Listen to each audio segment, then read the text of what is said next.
মেয়েটাকে নির্যাতন করার সময় মনে ছিল না তোমার বাবা একজন মিনিস্টার, তার সম্মানে আঘাত লাগতে পারে? এখন মেয়েটাকে বিয়ে করতে তোমার যত সব সমস্যা দেখা দিয়েছে। Home minister Kaysar Chowdhury drawing রুমের মাঝখানে অত্যন্ত গম্ভীর মুখে দাঁড়িয়ে আছেন। তার কপালে চিন্তার ভাঁজ এবং চোখে এক চরম হতাশার ছাপ স্পষ্ট। তিনি তার সামনে দাঁড়িয়ে থাকা একমাত্র ছেলেটিকে তাকিয়ে তীব্র ক্ষোভ পোষণ করতে লাগলেন। কায়সার চৌধুরী কাটকাট গলায় অত্যন্ত কঠোরভাবে কথাগুলো ছুঁড়ে মারলেন রুদ্রর পানে। তার গলার আওয়াজে পুরো ঘর যেন কেঁপে উঠল। তিনি রুদ্রর দিকে আঙুল উঁচিয়ে বললেন, বাবার এত বড় ধমক শুনেও রুদ্রের মুখে কোনো অনুশোচনার লক্ষণ দেখা গেল না। হোম মিনিস্টার কায়সার চৌধুরীর একমাত্র সন্তান হলো এই রুদ্র কায়সার চৌধুরী। ছোটবেলা থেকেই সে অত্যন্ত বিলাসবহুল জীবনযাপন করে আসছে, আর তার স্বভাবও গড়ে উঠেছে একদম ভিন্নভাবে। বরাবরই তার মূল স্বভাব হলো প্রচণ্ড তেজ, জেদি এবং একরোখা ভাব। রুদ্র জীবনে যা বলে সেটাই যে কোনো মূল্যে করেই ছাড়ে। নিজের লক্ষ্য পূরণ না করা পর্যন্ত যত কঠিন বা অন্যায় কাজই করা লাগুক না কেন, সে হাসি মুখে তা করতে পারে। রুদ্রের জেদ এতটাই মারাত্মক যে নিজের স্বার্থে যদি কাউকে দুনিয়া থেকে সরিয়েও দিতে হয়, অর্থাৎ খুন করতে হয়, তবে সেটাও করতে সে বিন্দুমাত্র দ্বিধাবোধ করবে না। তার এই অহংকার আর ক্ষমতার দাপটের কারণেই আজ এক নিরীহ মেয়ের জীবন ধ্বংসের মুখে। কিছুদিনের আগেই সে নিজের অহংকারের আঘাত লাগার কারণে এক ভয়াবহ কাণ্ড ঘটিয়ে বসেছে। মাত্র 16 বছরের এক অবুঝ ও কিশোরী মেয়ে, যার নাম রোদ, তাকে অত্যন্ত নির্মমভাবে শারীরিক ও মানসিকভাবে নির্যাতন করেছে সে। অথচ এই বড় অপরাধের পেছনের কারণটা ছিল অত্যন্ত তুচ্ছ। মেয়েটি কেবল রুদ্রের মুখের উপরে স্পষ্ট ভাষায় কিছু সত্য কথা বলেছিল। রুদ্রের মতো ক্ষমতাশালী মানুষ কোনো সাধারণ মেয়ের মুখে প্রতিবাদ সহ্য করতে পারেনি। তবে রোদ অন্য সাধারণ মেয়ের মতো দুর্বল ছিল না। শত অন্যায়ের মুখেও রোদ একদম থামার পাত্রী নয়। নিজের ওপরে হওয়া এই চরম অন্যায়ের প্রতিবাদ করতে সে ভয় পায়নি, বরং বুক চিতিয়ে সোজা পুলিশের কাছে গিয়ে রুদ্রর বিরুদ্ধে বিচার দাবি করেছে। আর ঠিক এই কারণেই আজ কায়সার চৌধুরীর রাজনৈতিক সম্মান আর রুদ্রের অহংকার এক বড়সড় ধাক্কা খেয়েছে। পুলিশের একজন অফিসার যখন পুরো বিষয়টা বিস্তারিতভাবে হোম মিনিস্টার কায়সার সাহেবকে এসে জানালেন, তখন কায়সার সাহেবের মাথায় যেন আকাশ ভেঙে পড়ল। তিনি পরিস্থিতি সামাল দেওয়ার জন্য দ্রুত একটি বড় সিদ্ধান্ত নিয়ে ফেললেন। তিনি স্থির করলেন যে এই কিশোরী রোদের সাথে রুদ্রের বিয়ে দিয়ে দেবেন, কারণ সমাজে তার পদের একটি আলাদা সম্মান ও মর্যাদা আছে। এই নোংরা খবরটি যদি একবার মিডিয়া কিংবা সাধারণ মানুষের মধ্যে ছড়াছড়ি হয়ে যায়, তবে সারা জীবনে কামানো তার সব সম্মান একেবারেই মাটির সাথে মিশে যাবে। রাজনৈতিক ক্যারিয়ারও শেষ হয়ে যাবে। তাছাড়া কায়সার সাহেব মনে মনেই ভাবলেন, এই অনাকাঙ্ক্ষিত সুযোগে যদি রুদ্রকে বিয়ে দেওয়া যায় তবে তো একদিক থেকে ভালোই হয়। রুদ্রের বয়স দিন দিন বেড়েই চলেছে, অথচ সে কোনোভাবেই বিয়ে করতে চায় না। দেখতে দেখতেই তার বয়স এখন 27 পেরিয়ে যাবে, অথচ তার মুখে বিয়ের কোনো নামগন্ধ পর্যন্ত নেই। এই বয়সের অন্য সব সাধারণ ছেলেরা যেখানে 24-25 বছর হতেই প্রেম ভালোবাসা করে সংসার বাঁধার স্বপ্ন দেখে, সেখানে তার ছেলে রুদ্রর মন বলতে কিছুই নেই। সে যেন আসলেই এক জীবন্ত জমদূত। এদিকে বাবার মুখে বিয়ের সিদ্ধান্তের কথা শুনে রোদকে বিয়ে করার ব্যাপারে রুদ্রর মনে তীব্র অনীহা ও ক্ষোভের জন্ম নিল। সে বাবার উপরে মনে মনে বেশ চটেই আছে। প্রচণ্ড রাগে তার শ্যামবর্ণের সুদর্শন চেহারাটা একদম টকটকে লাল হয়ে গেছে। রাগের চোটে তার মুখের চোয়াল শক্ত হয়ে উঠেছে এবং হাতের মুঠো দুটো যেন শক্ত পাথরের মতো হয়ে গেছে, যা যে কোনো মুহূর্তেই ফেটে পড়তে পারে। ছেলের এই ভয়ঙ্কর রূপ দেখে রুদ্রর মা মিসেস কায়সার আর চুপ করে থাকতে পারলেন না। তিনি রুদ্রের সামনে এগিয়ে এসে একটু চড়া গলায় বললেন, এই ছেলে বাবার সম্মান ডুবাতে চাস? এর আগেও তুই নিজের সাথে 3টে খুন করেছিস আমার জানা মতে, আর না জানি আমাদের অজানায় ক্ষমতার দাপটে আরও কত মানুষকে খুন করে বসে আছিস। এই মেয়েটা পুলিশে কমপ্লেন করেছে বলেই তোকে আটকাতে এই সিদ্ধান্ত। তা এই মেয়েটাকে বিয়ে করলে তোর সমস্যাটা কোথায়? মায়ের এই কথাগুলো রুদ্রর জ্বলন্ত আগুনে ঘি ঢালার মতো কাজ করলো। সে রাগে একদম অন্ধ হয়ে গেল। নিজের ভেতরের হিংস্রতা আর ধরে রাখতে না পেরে রুদ্র তার ঠিক পাশে থাকা দামি কাচের গ্লাসের টেবিলে সজোরে একটি লাথি মারল। বিকট শব্দে কাচের টেবিলটি ভেঙে চুরমার হয়ে চারিদিকে ছড়িয়ে পড়ল। সে মায়ের দিকে তাকিয়ে অত্যন্ত হিংস্র গলায় চিৎকার করে বলল, আমি ওই রমেশকে বিয়ে করব না, কিছুতেই না। যে মেয়ে সামান্য একটা সাধারণ ঘরের মানুষ হয়ে আমার মুখের উপর কথা বলার সাহস পায়, ওকে পড়লে আমি অজিত জ্যান্ত মাটির নিচে পুঁতে দেব। আমারই বড় ভুল হয়েছিল যে সেদিন ওকে জ্যান্ত বাঁচিয়ে রেখেছিলাম। আজ ওর একদিন কি আমার একদিন। আমি আগে ওর সব সম্মান কেড়ে নেব, তারপর ওকে চিরদিনের জন্য মাটির নিচে পাঠাবো। Just wait and C.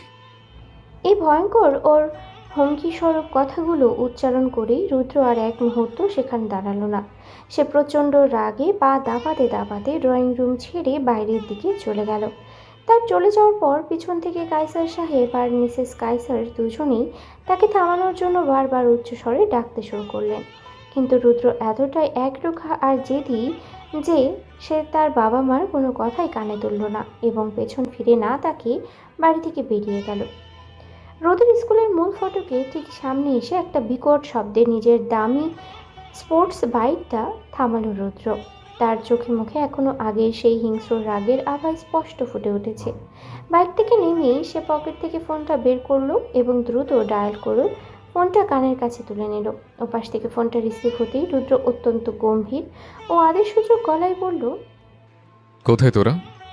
এক্ষুনি নিজেদের গাড়িটা নিয়ে রোদের স্কুলের সামনে চলে আয়।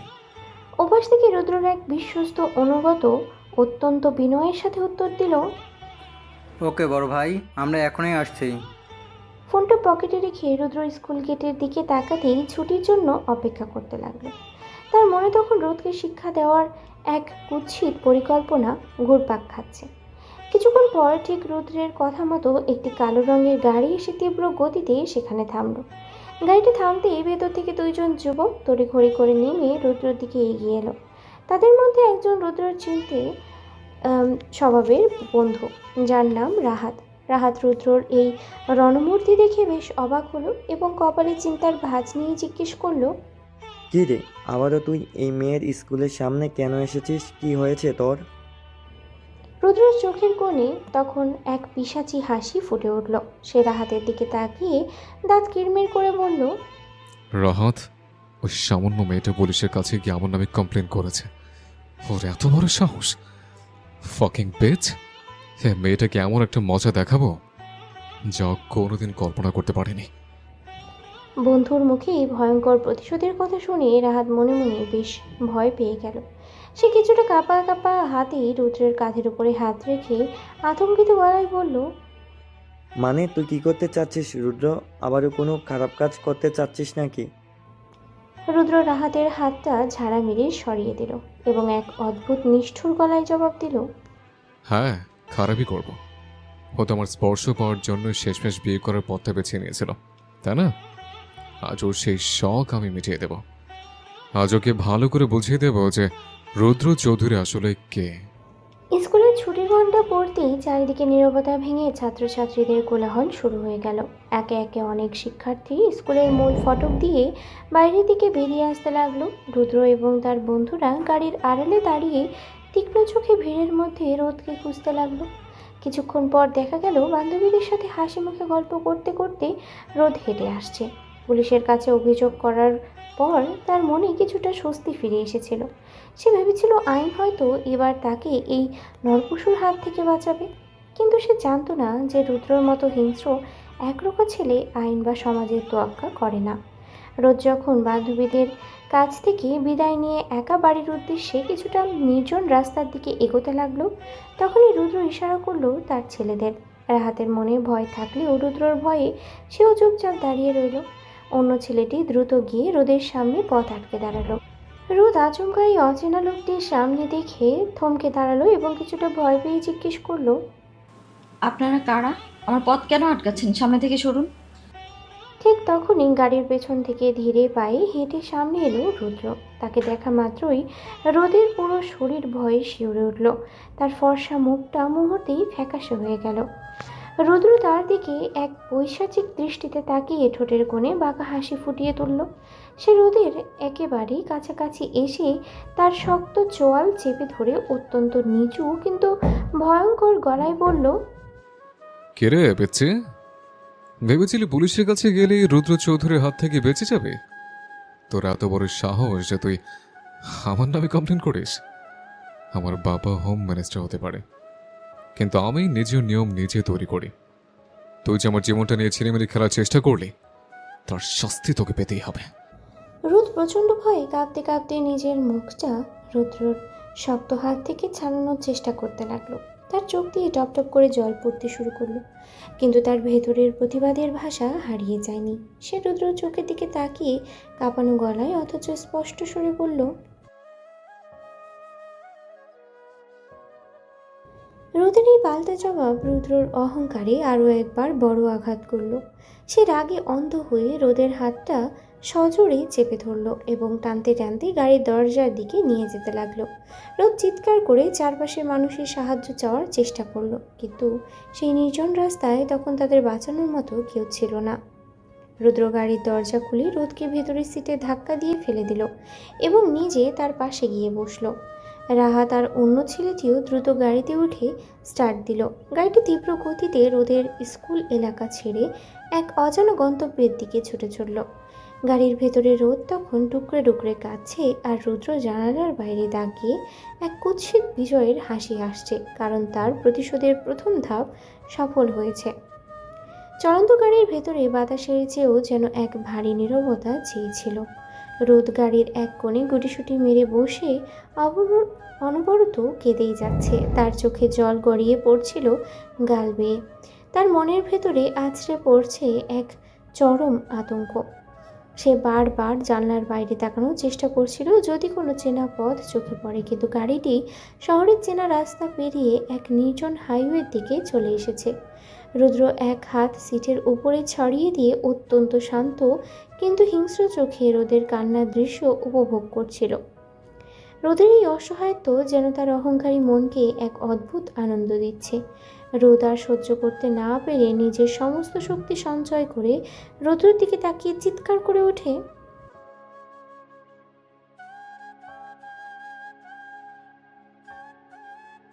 রোদের এই কান্নামাখা আকুতি শুনে রুদ্রর ঠোঁটের কোণে এক নিষ্ঠুর তাচ্ছিল্যের হাসি ফুটে উঠল। সে একটু ঝুঁকে রোদের মুখে ঠিক কাছাকাছি এসে বসলো। তার চোখের তীব্র চাহনিতে রোদ ভয়ে আরও আড়ষ্ট হয়ে গেল। রুদ্র অত্যন্ত ঠান্ডা গলায় চিবিয়ে চিবিয়ে বলল, অন্যায়? তুই অন্যায়ের বিচার চাইতে গিয়েছিস পুলিশের কাছে, আর ওদিকে আমার বাবা তোর সাথে আমার বিয়ে দেওয়ার জন্য পাগল হয়ে উঠেছে। তুই কে রে? একটা সাধারণ ঘরের মেয়ে হয়ে আমার গলায় ঝোলার স্বপ্ন দেখছিস? তুই ভেবেছিস পুলিশ ডেকে রুদ্র চৌধুরীকে খাঁচায় বন্দি করবে? রুদ্র চৌধুরীকে কেউ খাঁচায় পড়তে পারে না, বরং সে নিজেই স্বীকার করতে ভালোবাসে। আজ তোকে এমন এক জায়গায় নিয়ে যাচ্ছে যেখানে তোর এই চিৎকার শোনার মতো শুধু বাতাস আর ওপরের আকাশ ছাড়া আর কেউ থাকবে না। গাড়ি চালাতে চালাতে রাহাত বারবার লুকিং গ্লাসে রুদ্রর দিকে তাকাচ্ছে। রুদ্রের এই রূপ সে আগেও দেখেছে, কিন্তু আজ রুদ্র যেন সব সীমায় ছাড়িয়ে যাচ্ছে। রাতের বুকটা ভয়ে দুরু দুরু কাঁপছিল। মিনিস্টারের ছেলে বলে রুদ্র হয়তো পার পেয়ে যাবে, কিন্তু কোনো বড় বিপদ হলে তাদেরও ফেসে যেতে হবে। রাত কিছুটা আমতা আমতা করে বেশ ভয় জড়ানো গলায় বলল, রুদ্র ভাই, রাগ একটু কমা, মেয়েটা তো এমনিতেই বয়ে শেষ হয়ে যাচ্ছে। তাছাড়া মিনিস্টার সাহেবের যদি জানতে পারেন তুই মেয়েটাকে তুলে নিয়ে এসেছিস, তাহলে কিন্তু পরিস্থিতি একদম হাতের বাইরে চলে যাবে। পুলিশও চারিদিকে খোঁজাখুঁজি শুরু করতে পারে। রাহাতের কথা শুনে রুদ্রর রাগ যেন আরও এক ধাপ চড়ে গেল। সে সজোরে রাহাতের সিটের পেছনে একটা ঘুষি মেরে ড্রাইভিং সিটের দিকে তাকিয়ে গর্জে উঠল, রাহাত, তুই গাড়ি চালাচ্ছিস? চুপচাপ শুধু গাড়িটাই চালা। তোকে জ্ঞান দিতে বলিনি। আমার বাবা হোম মিনিস্টার, তার পুলিশ আমার পেছনে লাগার সাহস পাবে না। আর বিয়ে, ও তো আমার স্পর্শ পাওয়ার জন্য লাফাচ্ছিল। আজ ওর সেই স্বাদ আমি এমনভাবে মেটাবো যে ওর নিজের চেহারা আয়নায় দেখতেও ভয় পাবে। গাড়িটা সোজা আমাদের পুরোনো বাগান বাড়ির দিকে নিয়ে চল। রুদ্রর মুখ থেকে বাগানবাড়ি শব্দটা শুনেই রোদের কলিজা যেন শুকিয়ে গেল। সে বুঝতে পারল তার সামনে এক ভয়ঙ্কর অন্ধকার ভবিষ্যৎ অপেক্ষা করছে। সে আর কোনো কথা না বলে দুই হাঁটুতে মুখ গুজে ডুকরে ডুকরে কাঁদতে লাগলো আর মনে মনে ঈশ্বরের কাছে কোনো অলৌকিক সাহায্যের প্রার্থনা করতে লাগলো। ওদিকে গাড়িটি মেইন রোড ছেড়ে এক ঘন জঙ্গল ঘেরা কাঁচা রাস্তা দিয়ে মোড় নিল, যার শেষ প্রান্তে দাঁড়িয়ে আছে রুদ্রদের সেই অভিশপ্ত বাগান বাড়ি। গাড়িটি যখন ঝাঁকুনি দিয়ে সেই জঙ্গল ঘেরা কাঁচা রাস্তার শেষ প্রান্তে এসে থামলো, তখন রোদের মনে হলো তার জীবনের শেষ আশাটুকুও যেন তপ করে নিভে গেল। গাড়ির হাইলাইটের আলোয় সামনে ভেসে উঠল এক বিশাল পুরনো ও জীর্ণ বাগান বাড়ি। চারপাশটা এতটাই নিঝুম যে শুধু ঝিঝি পোকার ডাক আর গাছের পাতার খসখসে শব্দই শোনা যাচ্ছিল। গাড়ি থামতেই রুদ্র এক মুহূর্ত সময় নষ্ট না করে রোদের হাতটা সজোরে চেপে ধরল। রোদ গাড়ি থেকে নামতে না চেয়ে পেছনের সিটটা শক্ত করে আঁকড়ে ধরার চেষ্টা করলো, কিন্তু রুদ্রর দানবীয় শক্তির কাছে তার সেই চেষ্টা বিন্দুমাত্রও টিকল না। রুদ্র তাকে কোনো রকমে টেনে হিঁচড়ে গাড়ি থেকে নামিয়ে এনে সেই অন্ধকার বাড়ির বারান্দার দিকে নিয়ে যেতে লাগলো। রোদ তার সর্বশক্তি দিয়ে পা ছড়াতে ছড়াতে কাঁদতে কাঁদতেই বলতে লাগলো, আল্লাহ দোহাই লাগে, আমায় ছেড়ে দিন, আমি আপনার পায়ে পড়ছি, আমাকে আমার মায়ের কাছে ফিরে যেতে দিন। আমি পুলিশের কাছ থেকে সব কমপ্লেইন তুলে নেব, কোনোদিনও আর আপনার সামনে আসবো না আমি, প্লিজ আমার জীবনটা এভাবে ধ্বংস করবেন না। রোদের এই কান্নায় ওই নিঝুম রাতের বাতাস ভারী হয়ে উঠলেও রুদ্রের পাথরের মনে এক বিন্দুমাত্র প্রভাব পড়ল না। সে রোদের কোনো কথাই কানে তুলল না, বরং তার কান্নায় রুদ্রের ভিতরের জেদ ও অহংকার যেন আরও দ্বিগুণ বেড়ে গেল। সে রোদের চুলগুলো মুঠি করে ধরে মুখটা নিজের মুখের কাছাকাছি এনে অত্যন্ত নিষ্ঠুর ও বিকৃত এক হাসি হেসে বলল,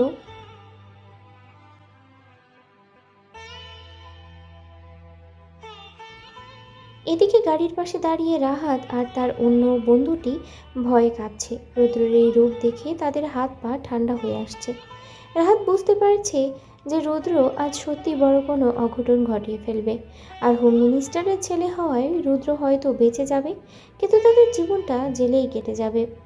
রাহাত আর চুপ করে থাকতে না পেরে দ্রুত বারান্দার দিকে এগিয়ে এলো এবং রুদ্রের হাতটা ধরার সাহস না পেলেও দূর থেকে হাত জোর করে অত্যন্ত কাকুতি মিনতি করে বলল, রুদ্র ভাই প্লিজ এবার থাম, অনেক হয়েছে, মেয়েটাকে আর কষ্ট দিস না। একে এভাবে আটকে রাখলে পুলিশ কিন্তু সত্যি আমাদের ট্যাগ করে ফেলবে। মিনিস্টার সাহেব অলরেডি চারিদিকে লুক লাগিয়েছেন তোকে খোঁজার জন্য। তুই নিজের কেরিয়ার আর আমাদের কথা অন্তত একবার ভাব ভাই। রাহাতের এই বাধা দেওয়াটা রুদ্রর মোটেও পছন্দ হলো না। সে রোদের হাতটা এক ঝটকায় ছেড়ে দিয়ে রাহাতের দিকে ঘুরে দাঁড়ালো এবং তার শার্টের কলারটা শক্ত করে চেপে ধরে তাকে দেয়ালের সাথে ঠেসে ধরল। রাগের চোটে রুদ্রের চোখ দুটো যেন জ্যান্ত কয়লার মতো জ্বলছিল। সে রাহাতের মুখের উপরে চিৎকার করে গর্জে উঠল, রাহাত, তুই যদি নিজের ভালো চাস তবে এখন এখান থেকে দূর হয়ে যা। তোকে আমার সাথে থাকতে কে বলেছে? তুই একটা কাপুরুষ। রুদ্র চৌধুরী কাউকে ভয় পায় না, আর তার বাবার পুলিশকেও না। মেয়েটার অহংকার আমি আজ এই বাড়িতে চূর্ণ পেচূর্ণ করব। তোরা যদি থাকতে চাস তো বাইরে গিয়ে বাহারায় বস, না হলে এখনই কেটে পড়। এই বলে রুদ্র রাহাতকে এক ধাক্কায় সরিয়ে দিয়ে আবার রোদের দিকে এগিয়ে গেল। রোদ ততক্ষণে মেঝেতে পড়ে গিয়ে ফুপিয়ে ফুপিয়ে কাঁদছে। রুদ্র তাকে আবারও শক্ত করে ধরে টেনে নিয়ে সেই পুরনো বাগান বাড়ির বিশাল কাঠের দরজাটা লাথি মেরে খুলে ভেতরে ঢুকে গেল আর পেছন থেকে দরজাটা দাঁড়াম করে বন্ধ করে দিল। বাইরে দাঁড়িয়ে থাকা রাহাত আর তার বন্ধু চরম এক আশঙ্কায় একে অপরের দিকে চেয়ে রইল, কারণ ভেতরের অন্ধকার ঘরে এখন রোদের আর্তনাদ ছাড়া আর কিছুই শোনার উপায় নেই। টিনের চাল আর পুরনো কাঠের দেয়াল ঘেরা অন্ধকার ঘরটির ভেতরে রোদকে একরকম ছুঁড়ে মারল রুদ্র। মেঝেতে পড়ে গিয়ে রোদের হাতের কনুয়ে বেশ জোরেই আঘাত লাগলো, কিন্তু সেই শারীরিক ব্যথার চেয়েও মনের ভেতরের আশঙ্কা ছিল হাজার গুণ বেশি। ঘরটার এক কোণে একটা আবছা আলোর ল্যাম্প জ্বলছিল, যার আলো ছায়ার খেলায় রুদ্রর অবয়বটাকে আরও বেশি ভয়ঙ্কর দেখাচ্ছে। রুদ্র ধীর পায়ে হেঁটে এসে ঘরের একমাত্র দরজাটায় ছিটকিনি সজোরে আটকে দিল। সেই শব্দে রোদের বুকটা কেঁপে উঠল। সে দেয়ালের সাথে পিঠ ঠেকিয়ে দুই হাঁটু বুকের সাথে চেপে ধরে কাঁপতে কাঁপতে রুদ্রর দিকে তাকালো। রুদ্র তার হাতের ঘড়িটা খুলে টেবিলের উপরে রাখলো এবং নিজের শার্টের হাতা দুটো কনুই পর্যন্ত গুটিয়ে নিতে নিতে রোদের দিকে এগোতে লাগলো। রোদ ভাঙা গলায় শেষবারের মতো আকুতি জানিয়ে বলল, আপনি যা চান আমি তাই করব। আমি নিজের মুখে সবার সামনে বলবো যে আপনি নির্দোষ। কিন্তু দয়া করে আমার দিকে এভাবে এগিয়ে আসবেন না। আমি আপনার ছোট বোনের মতো। আমায় এভাবে শাস্তি দেবেন না। বোন শব্দটা শুনে রৌদ্রের ঠোঁটের কোণে এক পৈশাচিক ও তাচ্ছিল্যের হাসি ফুটে উঠল। সে রোদের একেবারে সামনে এসে হাঁটু গেড়ে বসলো এবং তার চিবুকটা শক্ত করে চেপে ধরে মুখটা উপরে তুলল। রুদ্রর চোখের মণি দুটো তখন জিদ আর প্রতিশোধের নেশায় চকচক করছে। সে দাঁতে দাঁত চেপে অত্যন্ত নিচু ও ক্রূর গলায় বলল, বোন, তখন নিজেকে বাঁচানোর জন্য সম্পর্কের দোহাই দিচ্ছিস? যখন পুলিশের কাছে গিয়ে আমার নামে ডায়েরি করেছিলি তখন এই বুদ্ধিটা কোথায় ছিল? তুই ভেবেছিলি রুদ্র চৌধুরীকে মাঝ রাস্তায় দাঁড় করিয়ে হাত করা পড়াবি? আজ তোর এই সুন্দর মুখের সব অহংকার আমি ভেঙে গুঁড়ো করে দেব। তুই চিরকালের জন্য ভুলে যাবি যে কিভাবে পুরুষের চোখের দিকে তাকিয়ে প্রতিবাদ করতে হয়। এদিকে বাগানবাড়ির বাইরে তখন এক অন্যরকম উত্তেজনা তৈরি হয়েছে। রাহাত আর তার বন্ধু গাড়ির পাশে দাঁড়িয়ে অনবরত পায়চারি করছিল। হঠাৎ করে দূর থেকে বেশ কয়েকটি গাড়ির হেডলাইটের তীব্র আলো এবং সাইরেনের শব্দ তাদের কানে এলো। রাহাত চমকে উঠে সামনের দিকে তাকাতেই দেখলো পুলিশের দুটি জিপ আর হোম মিনিস্টার কায়সার সাহেবের কালো রঙের দামি গাড়িটি ধুলো উড়িয়ে বাগানবাড়ির উঠোনে এসে থামলো। গাড়ি থামতেই কায়সার চৌধুরী অত্যন্ত রাগান্বিত মুখে নেমে এলেন। তার পেছনে পেছনে রাইফেল হাতে কয়েকজন পুলিশ অফিসারও ছুটে এলেন। রাতকে দাঁড়িয়ে থাকতে দেখে কায়সার সাহেব তার দিকে এগিয়ে এসে তীব্র গলায় গর্জে উঠলেন, কোথায় রুদ্র? আমার ছেলেটা কোথায়? ও কি মেয়েটাকে নিয়ে এই ভেতরে গেছে? তোদের সাহস কি করে হয় এত বড় একটা কাণ্ড ঘটানোর? রাহাত ভয়ে কাঁপতে কাঁপতে ভেতরের ঘরের দিকে আঙুল উঁচিয়ে দেখালো। সে আমতা আমতা করে বলল, মিনিস্টার সাহেব, রুদ্রভাই ভেতরে আছে। ও রুদকে জোর করে তুলে এনেছে। আমরা ওকে অনেক বোঝানোর চেষ্টা করেছি, কিন্তু ও কারোর কথা শুনেনি। ও ঘরের দরজা ভিতর থেকে বন্ধ করে দিয়েছে। রাহাতের কথা শেষ হতে না হতেই কায়সার সাহেব আর এক মুহূর্ত সময় নষ্ট করলেন না। তিনি পুলিশ অফিসারদের দিকে তাকিয়ে আদেশ দিলেন, আর দেখছেন কি?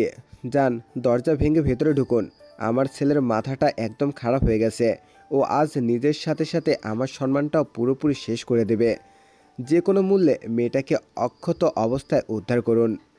কয়েকজন হট্টকট্ট পুলিশ অফিসার তখনই বারান্দা পেরিয়ে সোজা ভেতরের দরজার সামনে গিয়ে দাঁড়ালেন। ভেতরে তখন রুদ্র রোদের উপরে চড়াও হওয়ার উপক্রম করতেই বাইরে থেকে দরজার সজোরে লাথি আর ধাক্কা পড়ার শব্দ এলো। পুলিশ অফিসাররা বাইরে থেকে চিৎকার করে বলতে লাগলো, ভেতরে কে আছেন? দরজা খুলুন। আইন নিজের হাতে তুলে নেবেন না। আচমকা এই বিপত্তিতে রুদ্র থমকে দাঁড়ালো। সে বুঝতে পারল তার বাবা পুলিশ নিয়ে এখানে চলে এসেছে। রুদ্রর চোখে মুখে রাগ ও অপমানে রিরি করে উঠল। আর রোদ মেঝেতে পড়ে থেকেই দরজার দিকে তাকিয়ে মনে মনে এক নতুন আশার আলো দেখতে পেল। বাইরে থেকে দরজায় অনবরত পুলিশের লাথি আর বাবার চিৎকার শুনে রুদ্রর ভেতরের মানুষটা যেন এক লহমায় আস্ত একটা হিংস্র পশুর রূপ নিল। কায়সার সাহেব বাইরে থেকে অনবরত গর্জে উঠলেন, রুদ্র, দরজা খোল। তুই যদি নিজের ভালো চাস এখনই দরজা খোল। কিন্তু এই বাধা রুদ্রের ভেতরের যে তার অহংকারকে শান্ত করার বদলে হাজার গুণ বাড়িয়ে দিল। সে বুঝতে পারল তার নিজের জন্মদাতা বাবাই আজ এক তুচ্ছ মেয়ের জন্য তার পথের বাধা হয়ে দাঁড়িয়েছে। রাগে, অপমানে আর অহংকারে রুদ্রর সারা শরীরের রক্ত টকবক করে ফুটতে লাগলো। তার চোখের মণি দুটো জ্যান্ত কয়লার মতো লাল হয়ে উঠল এবং কপালের রগগুলো চিলতের মতো ফুটে উঠল। সে দরজার দিকে তাকিয়ে এক বিকট ও পৈশাচিক হাসি হেসে উঠল। সেই হাসির শব্দে মেঝেতে পড়ে থাকা রোদের কলিজা পর্যন্ত কাঁপতে লাগলো। রুদ্র অত্যন্ত ভয়ঙ্কর গলায় নিজের মনেই বলে উঠল, সবাই মিলে আমাকে আটকাতে এসছিস। তোরা ভেবেছিস রুদ্র চৌধুরীকে এভাবে ভয় দেখিয়ে থামানো যায়? রুদ্র চৌধুরী যা করতে চায় তা সে করেই ছাড়ে। মেঝেতে পড়ে থাকা রোদ যখন ভাবছে যে পুলিশ চলে এসেছে এবং সে হয়তো এবার বেঁচে যাবে, ঠিক তখনই রুদ্রর এই ভয়ঙ্কর রূপ দেখে তার সেই শ্বাসটুকুও মিলিয়ে গেল। রুদ্র এক ঝটকায় কোমরের পেছনের অংশ থেকে একটি ধারালো চকচকে ছুরি বের করে আনলো। আলোর নিচে সেই ছুরির ফালাটা এক মুহূর্ত রূপ নিয়ে চকচক করে উঠল। রুদ্র কোনো পশুর মতো গর্জে উঠে সোজা রোদের দিকে এগিয়ে গেল এবং রোদের চুলের মুঠিটা অত্যন্ত নির্মমভাবে ধরে তাকে মেঝের উপরে টেনে তুলল। রোদ ব্যথায় আর আতঙ্কে এক তীব্র চিৎকার করে উঠল, কিন্তু রৌদ্রের মধ্যে তখন আর কোনো দয়া বা মনুষ্যত্ব অবশিষ্ট ছিল না। সে তখন এক পৈশাচিক। সে রোদের গলার ঠিক ওপরে ধারালো ছুরির ফলাটা চেপে ধরল। ছুরির ঠান্ডা আর তীক্ষ্ণ স্পর্শে রোদের চামড়া কেটে এক ফোঁটা রক্ত গড়িয়ে পড়ল। রুদ্র রোদের কানের কাছে মুখ এনে দাঁত কিরমির করে ফিসফিসিয়ে বলল, কি রে, ভেবেছিলি পুলিশ তোকে বাঁচিয়ে নিয়ে যাবে? আমার বাবা তোকে উদ্ধার করে আমার সাথে বিয়ে দেবে? রুদ্র চৌধুরী কারো দয়া বা আদেশে বাঁচে না। তুই আবার হাত থেকে বাঁচবি না। যদি বাইরে থেকে কেউ ওই ঘরের ভেতরে এক পাও বাড়ায়, তবে তোর এই সুন্দর গলাটা আমি টুকরো করে ফেলবো। তোর লাশটা এখান থেকে বের হবে, তুই নয়। বাইরে তখন পুলিশের ধাক্কায় পুরনো কাঠের দরজাটা মর্মর শব্দ করে ভাঙার উপক্রম হচ্ছে। কাইসার সাহেব বুঝতে পারছেন না ভেতরে ঠিক কী ঘটছে, কিন্তু রোদের এই আর্তচিৎকার শুনে তার বুকটাও কেঁপে উঠেছিল। তিনি দরজার ওপাশে মুখ নিয়ে চিৎকার করে বললেন, রুদ্র, পাগলামি করিস না বাবা। তুই হোম মিনিস্টারের ছেলে। একটা সাধারণ মেয়ের জন্য নিজের জীবনটা এভাবে ধ্বংস করিস না। দরজাটা খোল, আমরা বসে সব মিটিয়ে নেব। বাবারই দুর্বল মিনতি শুনে রুদ্রের হিংস্রতা যেন আরও বহু গুণ বেড়ে গেল। সে চুল ধরে রোদের মুখটা আরও পেছনের দিকে বাঁকিয়ে ধরল, যাতে রোদ শ্বাস নিতে কষ্ট পাচ্ছিল। রৌদ্রর হাতের মুঠো রোদের চুলে এতটাই শক্ত ছিল যে রোদের মাথার চামড়া যেন ছিঁড়ে আসছিল। রুদ্র দরজার ওপারে থাকা বাবার উদ্দেশ্যে এক নরকীয় আওয়াজে চিৎকার করে বলল, বাবা, তুমি যদি ভেতরে ঢোকার চেষ্টা করো, তুমি নিজের চোখের সামনে মেয়ের কাটা মাথা দেখতে পাবে। তোমরা কেউ আমাকে চেনো না। আমি আজ একে মেরে এখান থেকে বের হব। ক্ষমতা থাকলে আমাকে আটকে দেখাও। রুদ্রের এই চূড়ান্ত ভয়ঙ্কর ওর উন্মাদ রূপ দেখে রোদের চোখের জল শুকিয়ে এক অদ্ভুত স্তব্ধতা নেমে এলো। সে বুঝতে পারল এই নরপিশাচ আজ শুধু সত্যিই তাকে বাঁচিয়ে রাখবে না। ওইদিকে বাইরে দাঁড়িয়ে থাকা পুলিশ অফিসাররা আর কাইসার সাহেব রুদ্রের এই চরম হুমকি শুনে থমকে দাঁড়ালেন। ঘরের ভেতরে তখন এক পৈশাচিক নীরবতা, আর বাইরে দরজায় হাত দিয়ে দাঁড়িয়ে থাকা একদল অসহায় মানুষ, যারা রুদ্রর এই উন্মাদনার সামনে এক পা এগোনোর সাহসও হারিয়ে ফেলেছে। ভেতরের পরিস্থিতি বেগতিক দেখে হোম মিনিস্টার কাইসার সাহেব আর বাইরে দাঁড়িয়ে না থেকে নিজেই সজোরে লাথি মেরে পুরনো কাঠের দরজাটা ভেঙে ফেললেন। ঘরের ভেতরে ঢুকেই তিনি নিজের পকেট থেকে লাইসেন্স করা পিস্তলটা বের করে সজোরে রুদ্রের মাথার দিকে তাক করলেন। নিজের জন্মদাতা বাবার হাতের পিস্তল কপালে ঠেকে থাকা সত্ত্বেও রুদ্রর ভেতরে সেই ভয়ঙ্কর উত্তাপ বা জেদ বিন্দুমাত্র কমল না।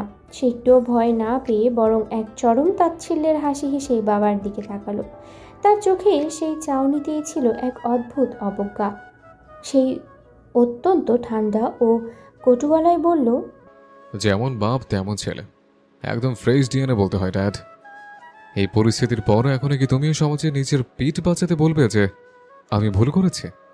ছেলের মুখে এমন চরম ঔদ্ধত্যপূর্ণ কথা শুনে কাইসার সাহেবের রাগ তিত্তির করে আরও বেড়ে গেল। তিনি আর কোনো কথা না বাড়িয়ে রুদ্রর হাত থেকে ধারালো ছুরিটা কেড়ে নেওয়ার জন্য এক জোর টান দিলেন।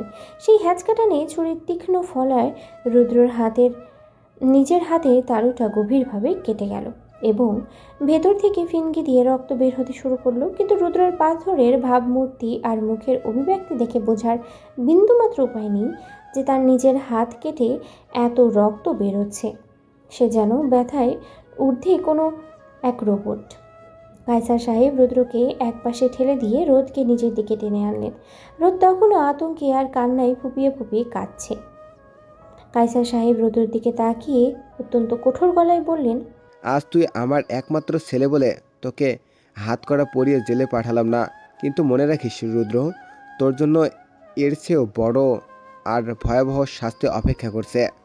রুদ্রকে এই চূড়ান্ত হুঁশিয়ারি দিয়ে কাইসার সাহেব পাশে দাঁড়িয়ে থাকা রোদের দিকে পরম স্নেহে ফিরে তাকালেন। রোদের ফ্যাকাশে হয়ে যাওয়া মুখটার দিকে চেয়ে তিনি নরম গলায় জিজ্ঞেস করলেন, মা, তোমার বাসায় আর কে কে আছে? কাকে খবর দেব? রোদ নিজের চোখের জল মুছতে মুছতে কাঁপা কাঁপা গলায় উত্তর দিল, আমি আর আমার ফুপি ছাড়া আর কেউ নেই। কাইসার সাহেব পরিস্থিতি বুঝতে পেরে দরজায় দাঁড়িয়ে থাকা সব ইন্সপেক্টরের দিকে তাকিয়ে বললেন, ঠিক আছে, কোনো চিন্তা করো না মা। এই যে অফিসার, একে একদম নিরাপদে আর সম্মানের সাথে ওর বাসায় পৌঁছে দিয়ে আসুন। পুলিশ অফিসাররা রোদকে নিয়ে ঘর থেকে চলে যেতেই কায়সার সাহেব একটা স্বস্তির নিঃশ্বাস ফেলে হাতের পিস্তলটা নামিয়ে পকেটে রাখলেন। রোদ চলে যাওয়ায় রুদ্র চরম বিরক্ত হয়ে ঘরের পুরনো খাটটার উপরে ধপ করে বসে পড়ল। কায়সার সাহেব আর রাগ না দেখিয়ে ধীর পায়ে ছেলের পাশে গিয়ে বসলেন এবং তাকে শান্ত করার চেষ্টা করতে লাগলেন, কারণ তিনি খুব ভালো করেই জানেন এই ছেলেকে রাগ বা জোর দেখিয়ে কোনোদিনও শান্ত করা সম্ভব হয়নি। তিনি কিছুটা নরম সুরে জিজ্ঞেস করলেন, এমন করছিস কেন বাবা? মেয়েটা সামান্য একটা স্কুলের বাচ্চা, ও এমন কি কথা বলেছে যে তোর মতো ছেলের গায়ে এত বড় করে লেগে গেল? বাবার এই প্রশ্নে রুদ্র তার দিকে এমন এক হিংস্র আর শীতল চাহনি দিল, সে অভিজ্ঞ রাজনীতিবিদ কায়সার সাহেবের কলিজা পর্যন্ত যেন মুহূর্তের জন্য শুকিয়ে যাওয়ার উপক্রম হলো।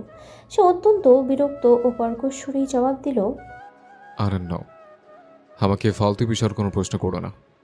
কায়সার সাহেব ছেলের মানসিক অবস্থা বুঝে আর কথা বাড়ালেন না। তিনি উঠে দাঁড়িয়ে বললেন, ঠিক আছে, এখন আর কিছু বলতে হবে না, চল এখন সোজা বাসায় চল। তোর মা তোর এই কাণ্ড কারখানার কথা শুনে বারে মাথায় করেছে, ও তোর জন্য খুব চিন্তা করছে। বাবার কথায় রুদ্র মুখ বাঁকিয়ে এক অদ্ভুত তাচ্ছিল্য করে বলল, যাও তো তুমি, তোমার বউকে গিয়ে তুমি ম্যানেজ করো। এখানে আমায় কেন ডাকছো? কায়সার সাহেবও দম্বার মতো পাত্র নন। তিনি গম্ভীর গলায় বললেন, ডাকছি কারণ বাড়িতে যত অশান্তি আর ঝগড়া তা তো সব তোর এই একরোখা স্বভাবের জন্যই হচ্ছে। বাবার এই কথার কোনো উত্তর না দিয়ে রুদ্র ঝটকা মেরে খাট থেকে উঠে দাঁড়ালো। সে গটগট করে ঘর থেকে বের হওয়ার সময় বাইরের দরজার পাশে ভয়ে কাঁপতে থাকা রাহাতের দিকে এক তীব্র খুনে নজর তাক করে এক নজর তাকিয়ে সেখান থেকে চলে গেল। এদিকে রাহাত রুদ্রর এই চাহনি দেখে ভয়ে একপাশে কুঁকড়ে দাঁড়িয়েছিল। সে কায়সার সাহেবের একটু কাছাকাছি এসে অত্যন্ত আতঙ্কিত গলায় বলল, মিনিস্টার সাহেব, দয়া করে একটু দেখুন, আপনার ছেলে যেভাবে আমাদের দিকে তাকায়, ও যদি রাগ করে মাঝ রাস্তায় আমাদেরকে দুনিয়া থেকে হাওয়া করে দেয়, আমার তো খুব ভয় করছে। কায়সার সাহেব রাহাতের কাঁধে হাত রেখে আশ্বস্ত করে বললেন, ভয় পেও না, আমার সামনেও কিছু করবে না, কিন্তু আগে আসল ঘটনাটা বলো তো, ও ওই মেয়েটার উপর এত রেগে আছে কেন? রাহাত একটা দীর্ঘশ্বাস ফেলে চারদিকটা দেখে নিয়ে ফিসফিস করে বলতে শুরু করলো, তেমন বড় কিছু না আঙ্কেল, 2 দিন আগে রুদ্রের স্কুলের সামনে একটা মেলা বসেছিল। আমরা শুধু ওই রাস্তা দিয়ে বাইক নিয়ে যাচ্ছিলাম, চারিদিকে খুব ভিড় ছিল। তখনই আচমকা রুদ্রের বাইকের সাথে রুদের একটা জোর ধাক্কা লাগে। রুদ মাটিতে পড়ে গিয়ে খুব ক্ষেপে যায় এবং রুদ্রকে ইচ্ছামতো আচ্ছা করে কথা শুনিয়ে দেয়। রুদ্র প্রথমে কিছুক্ষণ স্তব্ধ হয়ে চুপচাপ ছিল, কিন্তু পরে নিজের অহংকারে আঘাত লাগায়। রেগে গিয়ে রুদের গালে সজোরে 2-3টে থাপ্পড় মেরে বসে। আর ওই থাপ্পড় খাওয়ার পর রুদও দমে যায়নি, সে আরও বেশি ক্ষেপে গিয়ে রুদের বংশ তুলে আরও কয়েকটা কঠিন কথা শুনিয়ে ওখান থেকে চলে যায়। ব্যাস, তখন থেকেই রুদ্র ওর পিছনে লেগেছে। পরের দিন সকালবেলা রোদের ছোট্ট ও ছিমছাম পরিবারটিতে যেন একটা প্রলয় ঢুকে গেল। সকাল সকাল হোম মিনিস্টার কায়সার সাহেবের পরিবার থেকে বিয়ের একটি আনুষ্ঠানিক প্রস্তাব আসে রোদের ফুপুর কাছে। এই প্রস্তাব শোনার পর থেকেই রোদের ফুপু সাইমা রহমান রাগে ক্ষোভে একদম ফেটে আছেন। আসলে তার নিজের একটা যুবতী মেয়ে আছে, যার নাম সোহা।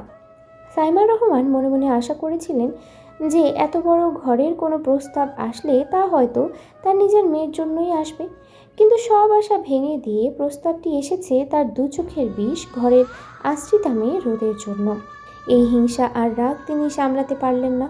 তিনি রোদকে নিজের সামনে রেখে অত্যন্ত কড়া ও হুমকিস্বরূপ গলায় বললেন, শোন রোদ, মিনিস্টার সাহেব যখন বিকেলে সপরিবারে আমাদের বাসায় আসবেন, তখন তুই নিজে মুখ ফুটে পরিষ্কার বলবি যে তুই এই বিয়ে করতে চাস না, বুঝেছিস? একদম কোনো চালাকি করার চেষ্টা করবি না। ফুপুর এই কড়া ধমক শুনে রোদ কিন্তু মনে মনেই মহা খুশি হলো, কারণ রোদের মতো একজন অত্যাচারী ও হিংস্র পশুর সাথে পৃথিবীর কোনো মেয়ে কখনো নিজের ইচ্ছায় সংসার করতে চাইবে না। এটা তো রোদের জন্য উল্টো একটা দারুণ সুসংবাদ বা সুযোগ হয়ে এলো, যেখানে তার ফুপু নিজেই চাচ্ছেন না যে এই বিয়েটা হোক। নিজের খুশি আড়াল করে রোদ খুব বাধ্য মেয়ের মতো হাসি মুখে মাথা নাড়ল এবং ফুপুর কথায় রাজি হয়ে গেল। দেখতে দেখতে বিকেল গড়িয়ে এলো এবং কথামাত্র হোম মিনিস্টার কায়সার সাহেব তার পুরো পরিবার নিয়ে রোদের বাসায় এসে হাজির হলেন। কিন্তু রুদ্রর স্বভাব কি আর এত সহজে বদলায়? ড্রয়িং রুমে ঢোকার পর তার মুখে কোনো সালাম, সৌজন্যতা বা গুরুদের জন্য বিন্দুমাত্র সম্মান কিছুই দেখা গেল না। সে অত্যন্ত অহংকারী ভঙ্গিতে একটা সোফায় ধপ করে বসলো এবং সামনের দামি সেন্টার টেবিলটার উপরে নিজের 2 পা তুলে দিয়ে আয়েশ করে হেলান দিয়ে রইল। ভদ্রতার মাথা খেয়ে রুদ্রর এমন বেয়াদবি কাণ্ড দেখে সাইমা রহমান আর তার মেয়ে সোহার মাথায় যেন আকাশ ভেঙে পড়ল। এদিকে সোহা নিজেকে খুব সুন্দর করে সাজিয়ে গুজিয়ে ড্রয়িং রুমে এসে তাদের সামনে বসেছিল। রুদ্র সোহার এই উগ্র সাজগোজের দিকে তাকিয়ে অত্যন্ত বিরক্তিতে নিজের ভ্রু কুঁচকে ফেলল। কায়সার সাহেব পরিবেশটা সামাল দেওয়ার জন্য মূল কথায় ফিরে এসে বললেন, আসলে সাইমা সাহেব, আমি তো রোদকে আমার ঘরের। কায়সার সাহেবের কথা শেষ হওয়ার আগেই রোদ ফুরফুরে মনে নিজের থেকেই ফুপুর শেখানো কথাটা বলার জন্য মাঝপথেই বলে উঠল, আঙ্কেল আমায় ক্ষমা করবেন, আমি আসলে এই বিয়েটা। কিন্তু রোদের কথা পুরো শেষ হতে পারল না। তার আগেই সোফায় পা তুলে বসে থাকা রুদ্র অত্যন্ত কর্কশ ধমকের স্বরে বলে উঠল, হাই মেয়ে, তোমাকে কি কেউ জিজ্ঞেস করেছে যে তুমি বিয়ে করতে চাও কিনা? রুদ্রর এই চড়া গলার আওয়াজ আর ভয়ঙ্কর চোখের চাউনি দেখে রোদের ভেতরের কলিজাটা যেন মুহূর্তেই শুকিয়ে কাঠ হয়ে গেল। গতরাতে সেই রূপ দেখার পর রুদ্রর সামনে আর নতুন করে কথা বলার সাহস বা শক্তি রোদের একদমই ছিল না। পরিস্থিতি বেগতিক দেখে ফুপু সাইমা রহমান তখন মিথ্যে কথার আশ্রয় নিয়ে কায়সার সাহেবকে বললেন, দেখুন মিনিস্টার সাহেব, আসলে আমাদের রোদের বিয়ে তো অনেক আগেই অন্য এক জায়গায় ঠিক হয়ে আছে। কায়সার সাহেব বেশ অবাক হলেন। তিনি কপালে চিন্তার ভাঁজ নিয়ে জিজ্ঞেস করলেন, বলেন কে, কার সাথে ঠিক হয়ে আছে?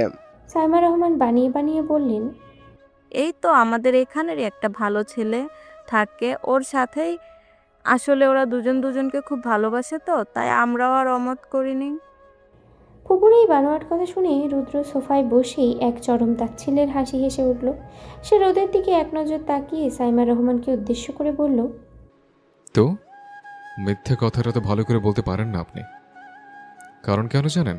এই আপদ মেয়েটাকে বিয়ে করা আর নিজের ঘরের ভেতর খাল কেটে কুমির আনা একদম এক বিষয়। সেখানে কেন কোনো জ্যান্ত মানুষ একে ভালোবাসতে যাবে? অসম্ভব। ছেলের এই চরম বেয়াদবিতে কায়সার সাহেব লজ্জিত হলেন। তিনি রুদ্রকে হাত তুলে থামিয়ে দিয়ে সাইমা রহমানের দিকে তাকিয়ে বললেন, আচ্ছা, আমরা সত্যি দুঃখিত। আসলে আমরা রোদকে আমাদের ঘরের বউ হিসেবে চেয়েছিলাম, বুঝেছেন? যেহেতু রোদের অন্য জায়গায় কথা পাকা হয়ে গেছে, তাহলে আমরা আর এই বিয়ের কথা নিয়ে জোর করছি না। এই কথা বলে কায়সার সাহেব এবং মিসেস কায়সার বেশ ক্ষুব্ধ মনেই সোফা থেকে উঠে দাঁড়ালেন।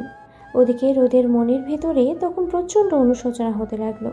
তার মনে হতে লাগলো কায়সার সাহেব গতকাল রাতে তার উপরে এত বড় উপকার করলেন, অথচ ফুপুর মিথ্যে কথার জন্য সেই উপকারের ন্যূনতম কৃতজ্ঞতাটুকুও রাখতে পারল না। আবার অন্যদিক থেকে তার এটাও মনে হচ্ছিল যে বাঁচা গেছে। রুদ্র তো একটা আস্ত মানুষরূপী শয়তান, ওর হাত থেকে রক্ষা পাওয়াটাই সবচেয়ে বড় কথা। কায়সার সাহেবরা যখন ঘর থেকে বেরিয়ে বাইরের মেইন গেট পর্যন্ত গেলেন, রোদ আর ঘরে থাকতে পারল না। সে অপরাধ বোধ থেকে ধীর পায়ে তাদের পিছনে পিছনে এগিয়ে গেল। ওদিকে রোদকে বিয়ে করতে হবে না শুনে গাড়ির ভেতরে বসে থাকা রুদ্র তো খুশিতে একেবারে নাচতে ইচ্ছে করছিল। সে গাড়ির এসি চালিয়ে সিটে হেলান দিয়ে খুব আনন্দের সাথে গান গাইছিল। কায়সার সাহেব যখন গেটের কাছে এসে রোদকে পেছন থেকে আসতে দেখলেন, তখন তিনি থমকে দাঁড়ালেন। রোদ কায়সার সাহেবের একদম কাছাকাছি এসে অপরাধীর মতো মুখ নিচু করে বলল, আঙ্কেল আমি সত্যি খুব দুঃখিত, আসলে ফুপু যা বলেছেন তা সত্যি নয়, আমি তেমন কোনো রিলেশনে নেই, কিন্তু আমি আসলে ভয় পাচ্ছি আঙ্কেল, আপনার ছেলে তো আমায় জ্যান্ত মেরে ফেলবে। রোদের এই অসহায় স্বীকারোক্তি শুনে কায়সার সাহেবের মুখে এক চিলতে বিজয়ের হাসি ফুটে উঠল। তিনি রোদের কাঁধে হাত রেখে অভয় দিয়ে বললেন, কেন মারবে? ওর এত বড় সাহস এখনো হয়নি যে কায়সার চৌধুরীর পুত্রবধূর গায়ে ও হাত তুলবে। মা রোদ, পুরো শহরের মধ্যে তুমি একমাত্র মেয়ে যে আমার এই অবাধ্য ছেলের মুখের উপর বুক চিতিয়ে জবাব দিতে পেরেছ। তাই এই বিগড়ে যাওয়া ছেলেকে লাইনে এনে সাইজ করতে হলে আমার শুধু তোমাকেই চাই। রোদ অবাক হয়ে বলল, কিন্তু আঙ্কেল। ঠিক তখনই গাড়ির দরজা খুলে মিসেস কায়সার নেমে এলেন। তিনি অত্যন্ত মমতায় রোদের মাথায় হাত রাখলেন এবং হেসে বললেন, কোনো কিন্তু নয় মা, তুমিই হবে আমাদের একমাত্র ছেলের বউ। আমি মনে মনে তোমাকেই পছন্দ করে ফেলেছি। আজ তাহলে আসি, খুব শীঘ্রই আমাদের আবার দেখা হচ্ছে বৌমা। এই রহস্যময় ও চূড়ান্ত কথাটি বলেই তারা দুজনেই গাড়িতে উঠে পড়লেন। আর রোদ সেই চলে যাওয়া দামি গাড়ির দিকে একদম বোকা চোখে অপলক তাকিয়ে রইল। তার মনের ভেতরে তখন এক অদ্ভুত ধোঁয়াশা আর নতুন এক আশঙ্কার মেঘ জমতে শুরু করেছে, যার শেষ কোথায় সে নিজেও জানে না। গাড়িটি যখন ধুলো উড়িয়ে চোখের আড়াল হয়ে গেল, রোদ তখনও ঠিক একইভাবে গেটের সামনে কাঠের পুতুলের মতো দাঁড়িয়ে রইল। তার কান দুটোতে এখনও মিসেস কায়সারের সেই শেষ বাক্যটি, খুব শীঘ্রই আমাদের আবার দেখা হচ্ছে বৌমা। অনবরত প্রতিধ্বনিত হচ্ছে। রোদ একটা দীর্ঘশ্বাস ফেলে যখন ঘরের ভিতরে ফিরে এলো, তখন ড্রয়িং রুমের পরিবেশ ছিল সম্পূর্ণ থমথমে। ফুপু সাইমা রহমান সোফায় হাত পা ছড়িয়ে বসে রাগে কাঁপছিলেন, আর পাশে দাঁড়িয়ে সোহা নিজের দামি মেকআপের দিকে তাকিয়ে গড়গড় করছিল। রোদকে ভেতরে ঢুকতে দেখেই সাইমা রহমান বাঘিনীর মতো গর্জে উঠলেন। তিনি সোফা থেকে উঠে এসে রোদের সামনে দাঁড়িয়ে হাত নাড়িয়ে বলতে লাগলেন, কিরে লাট সাহেবের বেটি, বাইরে এতক্ষণ গিয়ে ওই বড়লোকদের সাথে কি ফিসফিসানি হচ্ছিল তোর? আমি তোকে ঘরের ভিতরে যা শিখালাম তুইও তো সেটাই বললি, কিন্তু যাওয়ার সময় মিনিস্টার সাহেবের বউ তোকে বৌমা বলে ডাকলো কেন? তুই কি ভেতরে ভেতরে অন্য কোনো চাল চালছিস? রোদ ফুপুর এই অন্যায় বকাঝকা শুনতে শুনতে অভ্যস্ত, তাই সে নিজের মাথাটা নিচু করে অত্যন্ত শান্ত গলায় বলল, ফুপু, আমি নিজে থেকে কোনো চাল চালিনি। তুমি যা বলতে চেয়েছো আমি ঠিক তাই বলেছি, কিন্তু ওনারা নিজ থেকে কিছু যদি ভেবে থাকেন তাতে আমার কি করার আছে? আর আমি তো ওই রুদ্র নামের জল্লাদটাকে কোনোদিনও বিয়ে করতেই চাই না। রোদের এই জবাব শুনে পাশে দাঁড়িয়ে থাকা সোহা মুখ বাঁকিয়ে অত্যন্ত হিংস্র সুরে বলে উঠল, আহারে, কত বড় সত্যি সাধবীরে আমার! মায়ের পুণ্যি তো একটু কম না। শহরের সবচেয়ে বড়লোক আর ক্ষমতাশালী ঘরের ছেলে তোকে বিয়ে করতে চাইছে, আর তুই নাকি চাস না? মা, তুমি ওর এই মিষ্টি কথাই ভুলো না। ও নিশ্চয় আমাদের আড়ালে মিনিস্টার সাহেবের পা ধরেছে, যাতে এই রাজপ্রাসাদে ও রাজত্ব করতে পারে। সোহা আর ফুপু এই অপমানজনক কথার কোনো উত্তর না দিয়ে রোদ ধীর পায়ে নিজের ছোট্ট ঘরের দিকে চলে গেল এবং দরজাটা বন্ধ করে দিল। বিছানায় বসে সে জানালার বাইরে তাকিয়ে ভাবতে লাগলো, তার জীবনটা আসলে কোন দিকে মোড় নিচ্ছে। একদিকে ফুপুর এই অত্যাচার আর অন্যদিকে রুদ্রের সেই পৈশাচিক রূপ, সব মিলিয়ে সে এক গোলক ধাঁধায় পড়ে গেছে।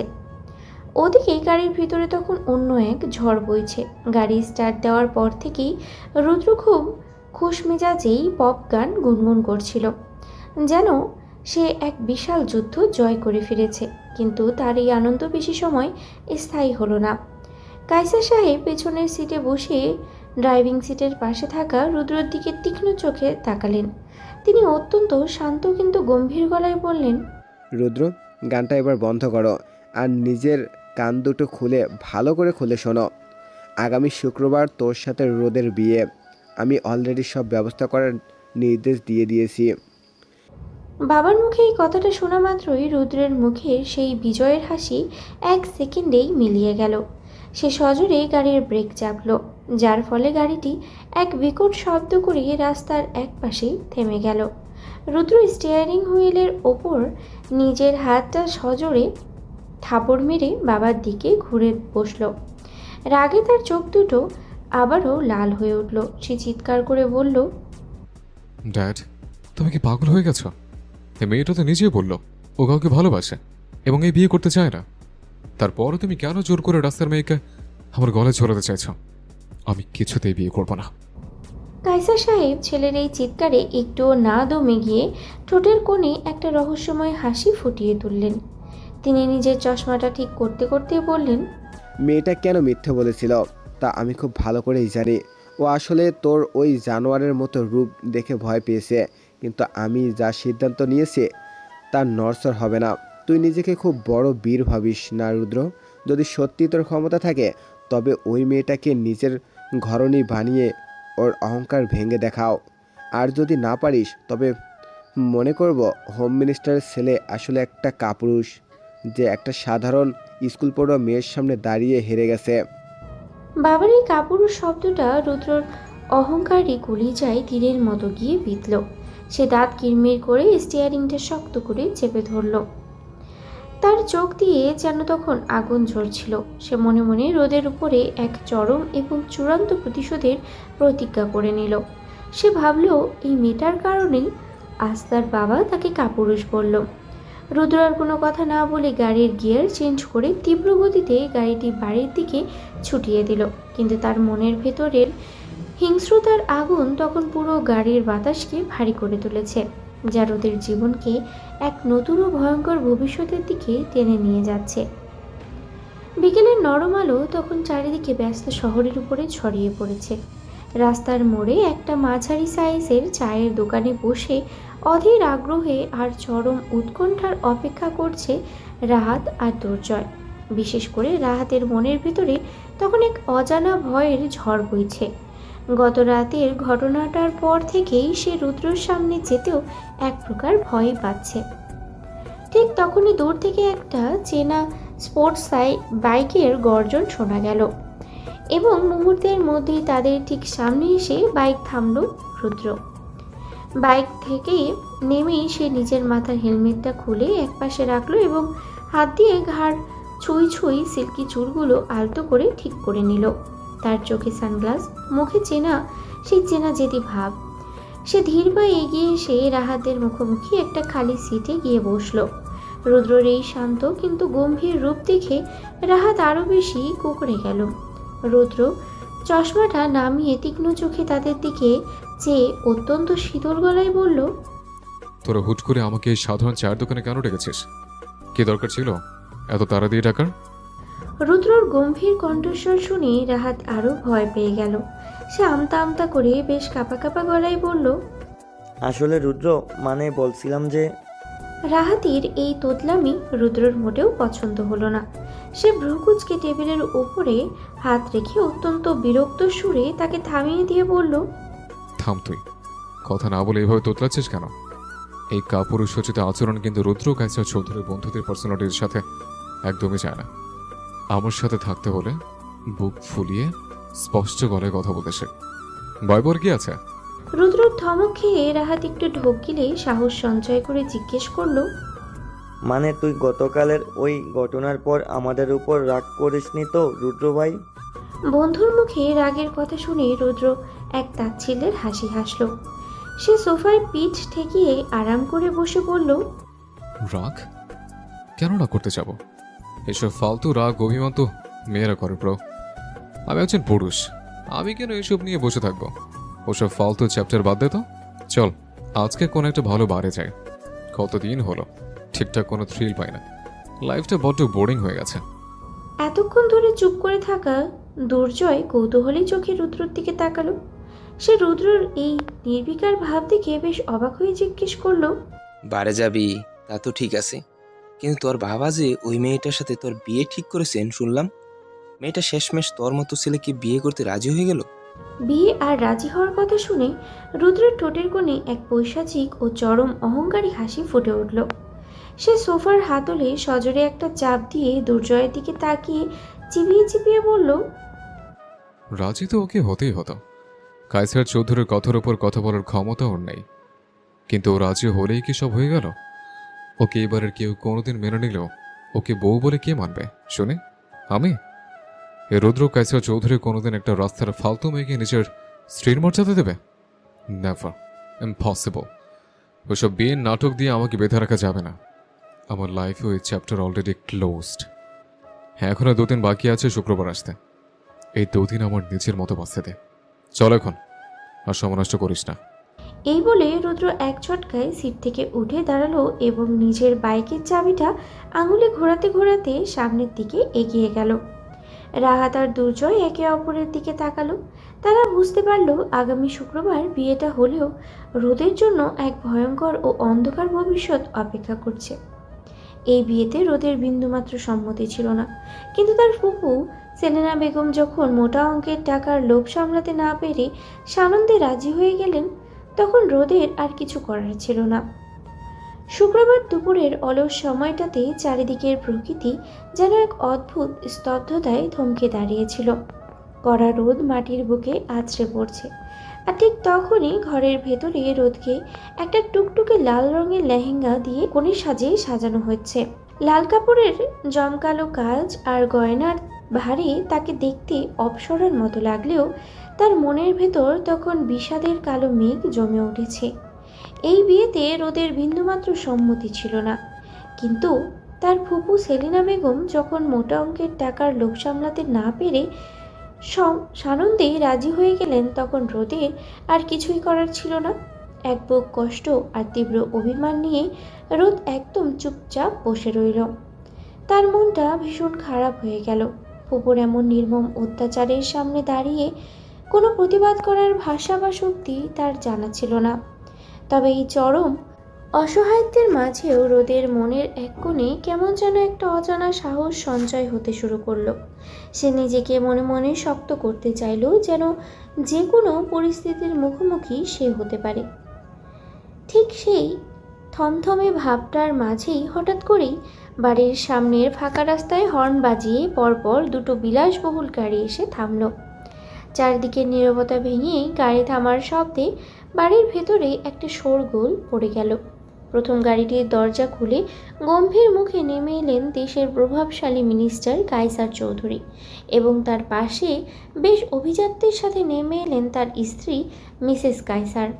এই বিয়েটা অত্যন্ত গোপনে এবং তাড়াহুড়ো করে আয়োজন করা হয়েছিল। বাড়ির মানুষ ছাড়া বাইরের কাউকেই তেমন একটা জানানো হয়নি, আর সেই কারণেই এত বড় একজন মন্ত্রীর ছেলের বিয়ে হওয়া সত্ত্বেও গাড়িগুলো কোনো ফুল বা রিবন দিয়ে সাজানো হয়নি। দ্বিতীয় গাড়িটার দরজা খুলে তীব্র বিরক্তি আর রাগ নিয়ে নেমে এলো রুদ্র কায়সার চৌধুরী। রুদ্রর পুরো চেহারা শক্ত হয়ে আছে, তার চোখে মুখে এক চরম অসন্তুষ্টর ছাপ স্পষ্ট। তার পরনে ছিল একটি কুচকুচে কালো রঙের পাঞ্জাবি আর পাজামা। দুপুরের হালকা বাতাসে তার এলোমেলো চুলগুলো উড়ে এসে বারবার কপালে পড়ছিল, যা তার রাগী চেহারাটাকে আরো বেশি গম্ভীর করে তুলেছে। তাদের ঠিক পেছনেই অত্যন্ত সাধারণ ভঙ্গিতে গাড়ি থেকে নেমে এলেন একজন কাজী সাহেব। রুদ্র কোনো দিকে না তাকিয়ে খাঁচার ভেতর থেকে মুক্ত হওয়া এক হিংস্র সিংহের মতো দাপটের সাথে ঘরের ভিতরে প্রবেশ করলো।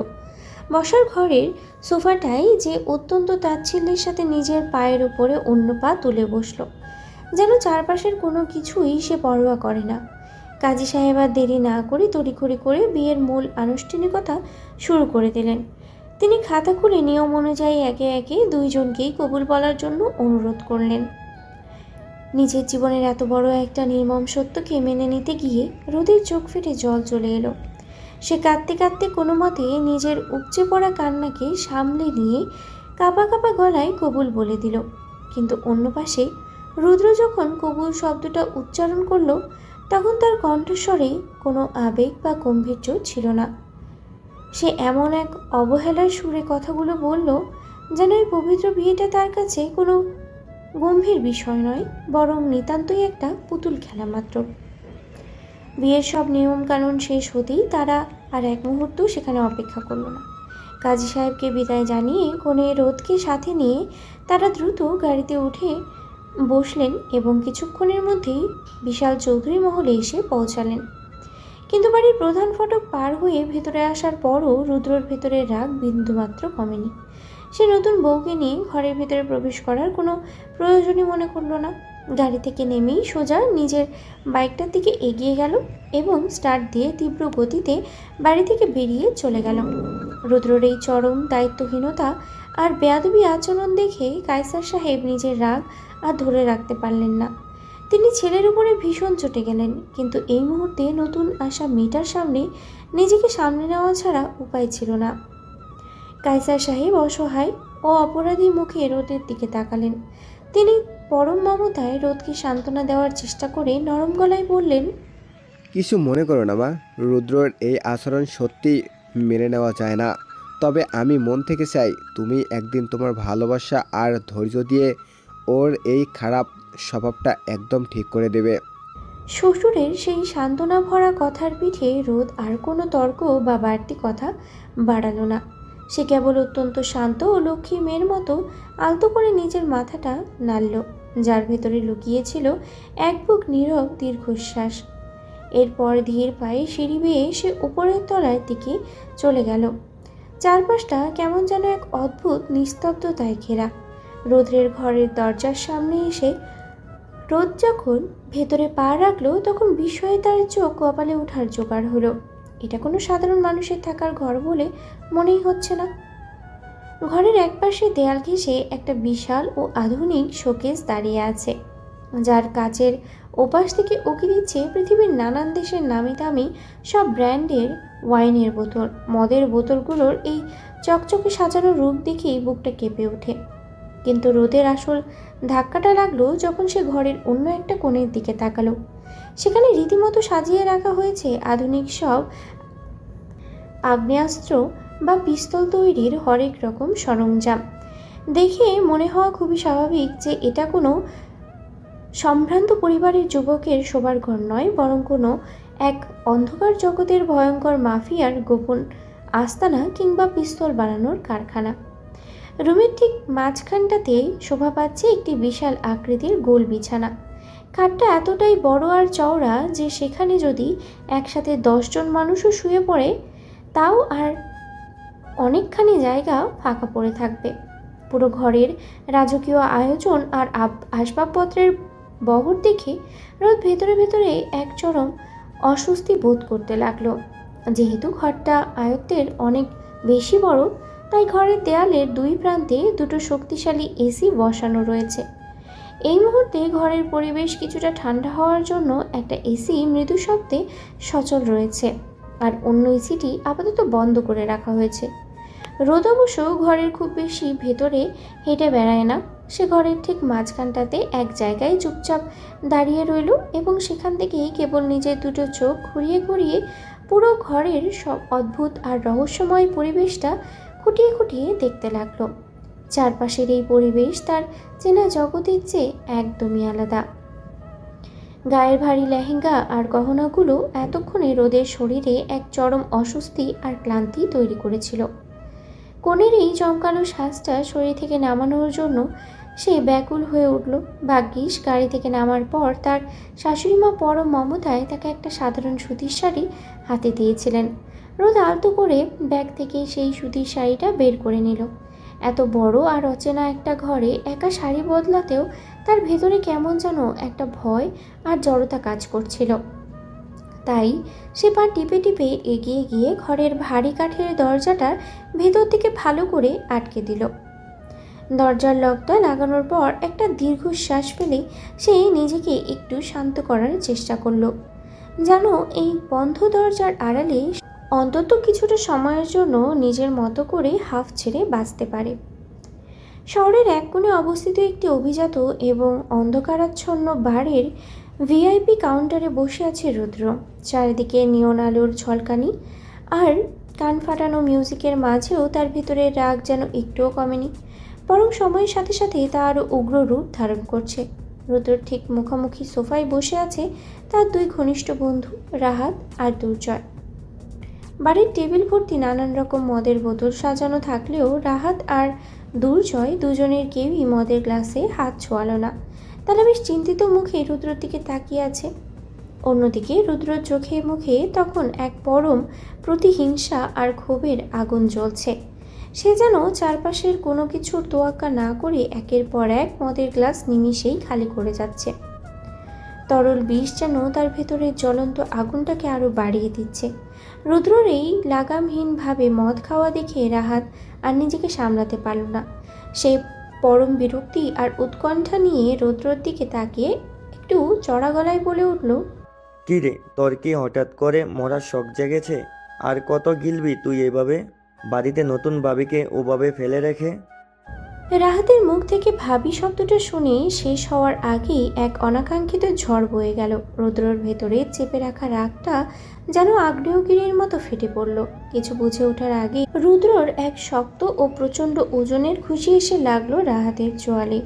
সে আকস্মিক খুশির ধাক্কায় রাহাত সোজা মেঝেতে আছড়ে পড়ে গেল, কিন্তু রুদ্রের রাগ তাতেও শান্ত হলো না।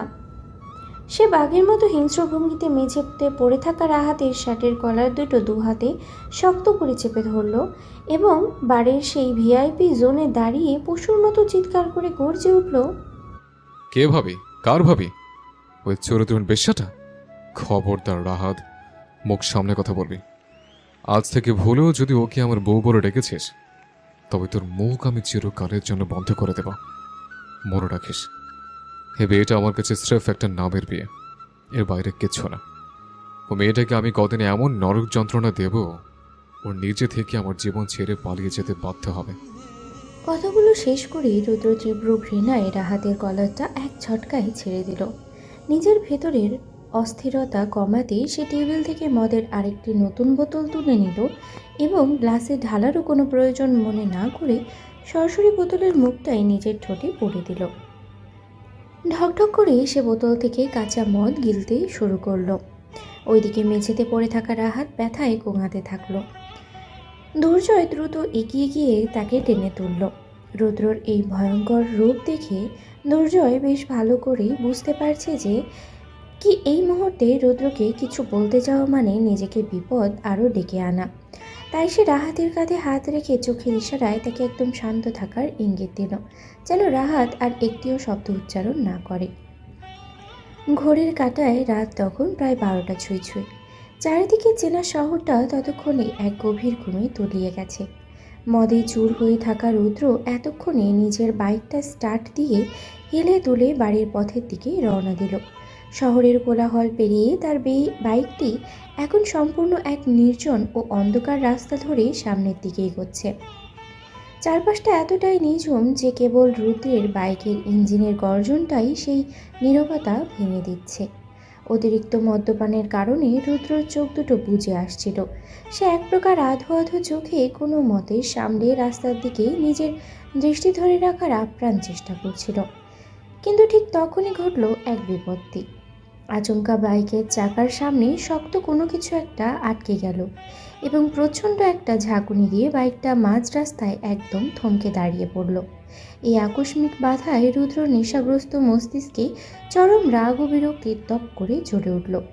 সে নিজের রাগ সামলাতে না পেরে বাইকের হ্যান্ডেলের এক শক্ত ঘুষি বসিয়ে দিল। এরপর টলমলে পায়ে বাইক থেকে নেমে রাস্তার উপরে এসে দাঁড়ালো। আসলে সামনে ঠিক কী হয়েছে বা চাকার নিচে কি আটকেছে তা ভালো করে দেখার জন্য সে যেই না সামনের দিকে দুপা বাড়ালো, অমনি হঠাৎ করেই একটা মেয়ের বুক ফাটা আত্মচিৎকার তার কানে এসে আছড়ে পড়ল। সেই করুণ ও তীব্র চিৎকার শোনা মাত্রই রুদ্রর অবশ হয়ে থাকা মস্তিষ্ক যেন মুহূর্তের মধ্যেই বিদ্যুৎ গতিতে সজাগ হয়ে উঠল। তার চোখের সমস্ত ঘুম আর মদের নেশা এক সেকেন্ডে কর্পূরের মতো উড়ে গেল। সে চারপাশটা বোঝার জন্য এক পা দুই পা করে সাবধানে সামনের দিকে এগোতে লাগলো। একটু সামনে তাকাতেই সে দেখতে পেল রাস্তার ঠিক পাশেই একটা জীর্ণ ও পরিত্যক্ত বাড়ি দাঁড়িয়ে আছে এবং সেই ভুতুড়ে বাড়ির একটা ভাঙা জানালা গলে ভিতরের আবছা আলো বাইরে ছিটকে পড়ছে। সবচেয়ে ভয়ঙ্কর ব্যাপার হলো সেই কান্নার আওয়াজ আর বাঁচার আকুল অনুনয় এই পরিত্যক্ত বাড়ির ভিতর থেকেই আসছিল। রুদ্র আর এক মুহূর্ত নষ্ট করল না। সে এক প্রকার ঝড়ের বেগে ছুটে গেল সেই বাড়ির দরজার সামনে পৌঁছালো। নিজের ভেতরের সমস্ত শক্তি এক করে সে এক প্রচণ্ড লাথিতে তামাটি কাঠের জং ধরা দরজাটা ভেঙে সরাসরি ভিতরে প্রবেশ করলো। ঘরের ভিতরের দৃশ্যটা দেখা মাত্রই রুদ্রর শরীরের সমস্ত রক্ত এক নিমিষে মাথায় চড়ে গেল। সে দেখল ভেতরে মাত্র 6 কি 7 বছরের একটি নিষ্পাপ ছোট্ট মেয়ে ভয় কাঁপছে আর তার গায়ের জামার একটা বড় অংশ ছিঁড়ে ফেলা হয়েছে। তিনজন লম্পট ও হিংস্র ছেলে সেই অবুঝ শিশুটিকে ঘিরে ধরে অত্যন্ত নোংরা ও খারাপভাবে স্পর্শ করার চেষ্টা করছে। এই নির্মম ও পশুতুল্য দৃশ্য দেখার পর রুদ্রর ভেতরে যেন মানুষের রূপ ছেড়ে স্বয়ং মৃত্যুর দেবতা আজরাইল এসে ভর করল। তার চোখ দুটো রাগে লাল হয়ে উঠল। সে কোনো কথা না বলে চিতার মতো গতিতে এগিয়ে গিয়ে প্রথম ছেলেটার পেটে এক মারাত্মক লাথি বসিয়ে দিল। লাথির চোট এতটাই ভয়াবহ ছিল যে ছেলেটা পেট চেপে ধরে দূরে গিয়ে আছড়ে পড়ল। বাকি দুইজন ছেলেই যখন রুদ্রকে প্রতিহত করার জন্য হিতাহিত জ্ঞান হারিয়ে তার দিকে আক্রমণ করতে তেড়ে এলো, তখন রুদ্র যেন আরও বেশি হিংস্র হয়ে উঠল।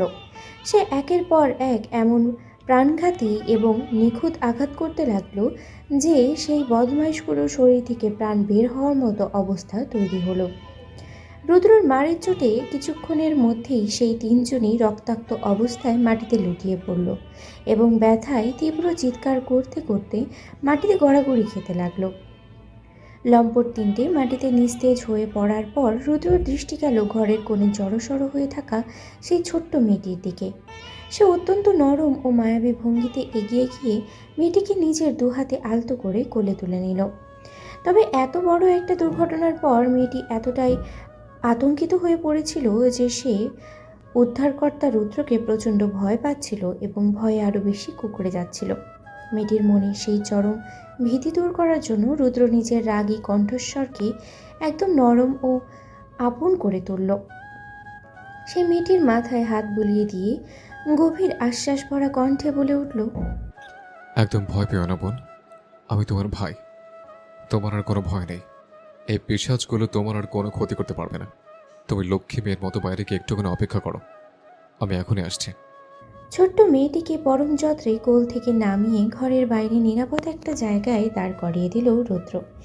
এরপর তার চোখে মুখে খেলা করে গেল এক ভয়ঙ্কর পিশাচি হাসি। সে উল্টো পায়ে আবার সেই জরাজীর্ণ ঘরের ভিতরে প্রবেশ করল। ঘরের মেঝেতে তখন সেই তিনটে লম্পট ব্যথায় কাতরাচ্ছিল। রুদ্রের ভিতরের হিংস্রতা তখন যেন সপ্তম আকাশে গিয়ে ঠেকেছে। সে ঘরটির এক কোণে পড়ে থাকা একটা ভারী আর ভাঙ্গা ইট কুড়িয়ে নিল এবং এক মুহূর্ত সময় নষ্ট না করে মাটিতে পড়ে থাকা প্রথম ছেলেটির মাথার ওপরে সজোরে আঘাত করে তার মাথাটা থেতলে দিল। ছিটকে ওঠা রক্তে রুদ্রর হাত লাল হয়ে গেল। সে দাঁত কিরমির করে নরকের পিশাচের মতো চিৎকার করে বলে উঠল, হরমজাদা, এত বড় পশু তুই! একটা মাত্র 6-7 বছর অবুঝ বাচ্চার সাথে এমন নোংরামি করতে গিয়ে তোর বিবেকে একটু বাঁধলো না? মাথা থেকে অনবরত রক্ত ঝরতে থাকা সেই ছেলেটি তখন মৃত্যুর কোলে ঢলে পড়ার আগ মুহূর্তে কোনো মতে হাত জোর করে কাঁপা কাঁপা গলায় আকুতি জানালো, ছেড়ে দাও ভাই, আর কোনো দিন এমন ভুল করব না, এবারের মতো মাফ করে দাও। রুদ্র এক মুহূর্তের জন্য তার সেই ভণ্ডু আকুতিতে গলল না। সে তার মুখের উপরে থুতু ফেলে দিয়ে নরকীয় গম্ভীর্যের সাথে বলল, তোর মতো জানোয়ারদের কথার কোনো গ্যারান্টি আছে রে শালা? গ্যারান্টি কে দেবে? আজ না হয়ে মেয়েটা আমার জন্য বেঁচে গেল, কিন্তু কাল যে অন্য কোনো অবুঝ শিশু তোদের মতো কুকুরের হাত থেকে বাঁচতে পারবে তার কি কোনো গ্যারান্টি আছে? তার চেয়ে ভালো তুই এখনই জাহান্নামে যা শালা মাদারফাকার। কথাটা শেষ করার সাথে সাথেই রুদ্র ইটের অন্য একটি ধারালো কোণা দিয়ে ছেলেটার মুখ বরাবর এমন এক মরণ কামড়ের মতো আঘাত করল যে ছেলেটি এক ঝটকায় নিস্তেজ হয়ে গেল। প্রথমটার খেলা শেষ করে রুদ্রর চোখ গেল বাকি দুইজনের দিকে। সে আর হাত নোংরা করতে চাইল না। নিজের কোমরের বেল্ট থেকে চকচকে কালো রিভলভারটা বের করে সোজা বাকি দুইজনের চোখ বরাবর তাক করল। 1 সেকেন্ডের ব্যবধানে পরপর দুটো কান ফাটানো গুলির শব্দ হলো। বুলেট দুটো তাদের চোখ ফুটো করে মাথার খুলি ভেদ করে ওপাশে বেরিয়ে গেল, আর সাথে সাথেই মগজ ছিটকে পড়ে ঘরের নোংরা মেঝেটা লাল রঙে ভেসে গেল। ভেতরের সবকটা জানোয়ারকে নিশ্চিহ্ন করার পর রুদ্র আবার বাইরে অপেক্ষারত সেই ছোট্ট মেয়েটির কাছে ফিরে এলো। মেয়েটার নিষ্পাপ মন যেন এই হিংস্র জগতে নরকীয় স্পর্শ না করতে পারে সেই জন্য রুদ্র নিজের এক হাত দিয়ে মেয়েটার চোখ দুটো শক্ত করে চেপে ধরল। এরপর অন্য হাতে নিজের রিভলভারটা মেয়েটির ছোট্ট হাতের মুঠো এনে গুজে দিল এবং সেই কচি হাতের উপরে নিজের শক্ত হাতটা রাখল। রুদ্র নিচু হয়ে মেয়েটির কানের কাছে মুখ নিয়ে ফিসফিস করে এক অদ্ভুত গম্ভীর গলায় প্রশ্ন করল, তুমি চাও না যে যারা তোমার সাথে এত বড় অন্যায় করতে চেয়েছিল তাদের আসল শাস্তিটা তুমি নিজের হাতেই দাও? মেয়েটির বয়স এবং বুদ্ধিতে একেবারেই অবুঝ ছিল। বন্দুকের গুলি বা মৃত্যুর আসল অর্থ বোঝার বয়স তার হয়নি। তবুও রুদ্রর গলায় সেই অদ্ভুত তেজ আর আশ্বাস যেন তার নিষ্পাপ মনে এক অজানা শক্তির জোগাড় দিল। সে না বুঝেই অবুঝ মনে জোরে জোরে নিজের মাথাটা ওপর নিচ করে নাড়ল। ব্যাস, মেয়েটির সম্মতির সংকেত পাওয়া মাত্রই রুদ্র তার হাতের ওপরে চাপ দিল। রাতে সেই শুনশান নীরবতা ভেঙে একের পর এক গুলির প্রচণ্ড শব্দে পুরো এলাকা থরথর করে কেঁপে উঠল। রিভলভারের ভেতরে থাকা প্রত্যেকটি বুলেট রুদ্র সেই পিশাচগুলোর মৃতদেহের ওপরে খালি করে দিল। পুরো রিভলভারটাই যখন একদম শূন্য হয়ে গেল, তখন রুদ্র একগাল হেসে মেয়েটাকে আবারও পরম মমতায় নিজের কোলে তুলে নিল এবং সেই অভিশপ্ত নরকপুরী থেকে বের করে এলো অন্ধকারের বুকে। পরিত্যক্ত বাড়িটি থেকে বের হয়ে রুদ্র প্রথমে রাস্তার উপরে পড়ে থাকা নিজের বাইকটি ভালো করে দেখে নিল। চাকার নিচে আটকে থাকা সেই শক্ত জিনিসটি সরিয়ে সে বাইকটা একদম ঠিকঠাক করে ফেলল। এরপর সেই ছোট্ট মেয়েটিকে পরম যত্নে বাইকের তেলের ট্যাঙ্কির উপরে, অর্থাৎ ঠিক নিজের সামনের দিকে বসিয়ে নিল। রুদ্র নিজের মদ্যপানের কারণে কিছুটা টলমল থাকলেও এই অবুঝ শিশুটির সুরক্ষার কথা ভেবেই সে অত্যন্ত সতর্কতার সাথে বাইকটা ড্রাইভ করতে শুরু করলো। সে আপ্রাণ চেষ্টা করছে এবং খুব সাবধানে হাতল ধরেছিল যাতে বাইক চালানোর সময় কোনোভাবেই তার নিজের হাত মেয়েটির শরীরে স্পর্শ না করে। মেয়েটির সম্ভ্রম আর ইজ্জত রক্ষা করার জন্য রুদ্র আগেই নিজের গা থেকে সেই দামি কালো রঙের পাঞ্জাবিটা খুলে মেয়েটির ছোট্ট শরীরে ভালো করে জড়িয়ে দিয়েছিল। গভীর রাতের ফাঁকা রাস্তা পেপসির মতো গতিতে পেরিয়ে রুদ্র অবশেষে এসে দাঁড়ালো লোকাল থানার ঠিক প্রধান ফটকের সামনে। মাঝরাতে একজন খালি গা এবং রক্তাক্ত যুবকের সাথে একটি ছোট্ট বাচ্চাকে এভাবে মোটর বাইকে করে আসতে দেখে থানার কর্তব্যরত পুলিশ অফিসাররা প্রথমে বেশ ঘাবড়ে গেলেন।